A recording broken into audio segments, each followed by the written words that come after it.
नमस्कार, स्वागत है आपका अंबेडकर नगर से। इस वक्त की सबसे बड़ी खबर कि अंबेडकर नगर में मां से हुए मामूली सी विवाद को लेकर के एक युवक ने अपने जीवन को ही खत्म करने का फैसला कर लिया और थिरुआ नदी में कूद गया। उस युवक की तलाश इस समय पुलिस और गोताखोर करते हुए नजर आ रही है। जो जानकारी मिल रहा है कि पुलिस की कई टीमें गठित कर दी गई है। एक टीम जो सीसीटीवी फुटेज की तलाश कर रही है, वहीं दूसरी तरफ घाट पर पैनी नजर बनाते हुए एक पुलिस टीम गोताखोरों का मदद लेते हुए इस समय नदी में तलाश कर रही है। अंबेडकर नगर के टांडा कोतवाली क्षेत्र का मामला है कि टांडा हसवर मार्ग पर स्थित थिरुआ नदी में एक युवक उस समय कूद गया कि जब उसके घर में माता से मामूली सा विवाद हुआ था और इस तरह से वह हाइपर हुआ कि अपना नियंत्रण खो बैठा,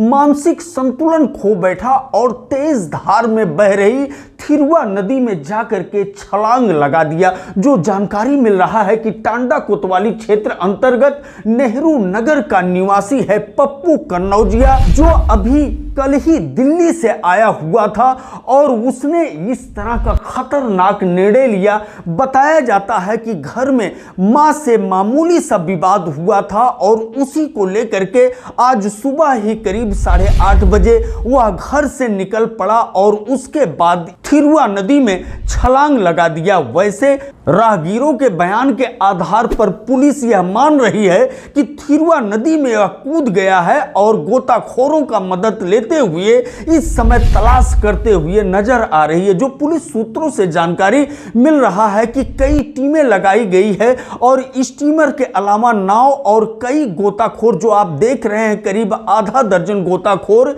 इस समय पप्पू कन्नौजिया नाम के उस युवक की तलाश कर रही है। और भी हम आपको जानकारी दे रहे हैं कि पप्पू कन्नौजिया बात बात में हाइपर हो जाता था और उसका इलाज भी काफी दिनों से चल रहा है। वह दिहाड़ी मजदूर का काम दिल्ली में करता था और घर वापस कल ही आया था। बहरहाल पुलिस पूरी तरह से तलाश करते हुए नजर आ रही है। कई टीमें लगी है कि जो उसके लोकेशन को ट्रैक कर रही है कि घर से निकलने के बाद कितना दूरी तय किया, लेकिन जो दूरी नजर आ रहा है सीसीटीवी फुटेज के अनुसार वह थिरुआ नदी ही आ रहा है, उसके बाद उसका लोकेशन नहीं दिख रहा है। तो पुलिस यह मान रही है कि वह अपना जान देने की नीयत से थिरुआ नदी में कूद गया होगा और उसी बिना पर इस समय गोताखोर तलाश कर रहे हैं और दूसरी टीम भी गोताखोरों की आने की सूचना भी मिल रही है। बहरहाल अभी तक पप्पू कन्नौजिया का कुछ पता नहीं चला है। 41 वर्ष उसका उम्र बताया जा रहा है, लेकिन पुलिस टीम जिस तरह से गंभीरता से जांच कर रही है, यह माना जा रहा है कि पप्पू कन्नौजिया को जल्द ही बरामद कर लिया जाएगा। एवियन न्यूज प्लस के लिए ज्ञानेंद्र पांडे, ज्ञानी, अंबेडकर नगर से।